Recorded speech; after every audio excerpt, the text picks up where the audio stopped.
Just a warning, some of the video in this next story may be a little disturbing, so if you are a little squeamish about blood, you might not want to watch. 14-year-old Twinkle is a typical teenager in every way except one. She suffers from a mysterious condition which makes her spontaneously bleed from her eyes, hands, and head.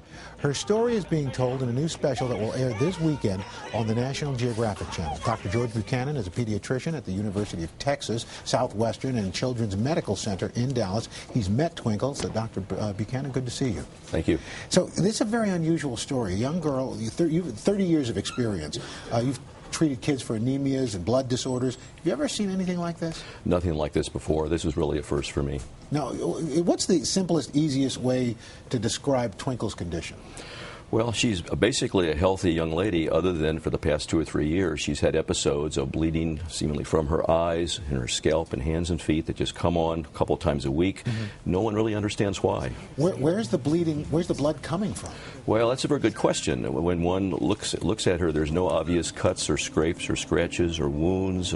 This seems to come right through the skin and from the eyes, and medical science just doesn't have a good explanation for that. Does this cause her pain? She complains of mild pain from time to time, but it doesn't seem to cause a lot of pain.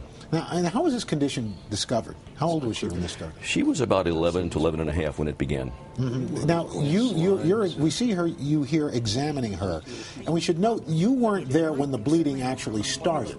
I wasn't, and that's really critically important. In fact, no one other than perhaps the mother a time or two has actually seen the bleeding begin. It's the aftermath of the bleeding. That's when I saw her. It had already happened. So what does that say to you? What is that a clue? Well, it's a clue that first of all, there's no mechanism by which blood can spontaneously come through the skin and from the eyes that medical science understands. So this really does raise the question that this is being faked in some way, or the blood is being placed there or put there by Twinkle. In fact, I was going to ask you, now, you traveled to India to conduct your own testing for this documentary that's going to be on National Geographic. So what are your thoughts?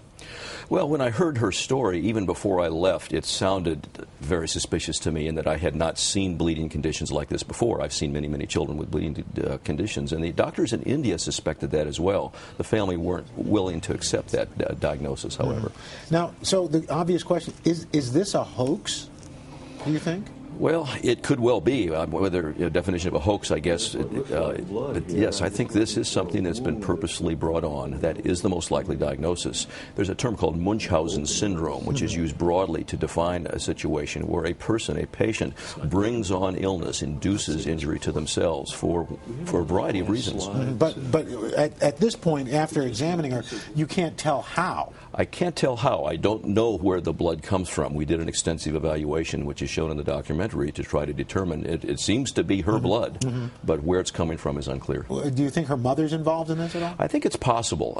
Again, it's not totally clear, but I think there's a good reason to think that she probably is. And what happens to Twinkle going on from here, do you think? Well, I don't know. I feel bad for her.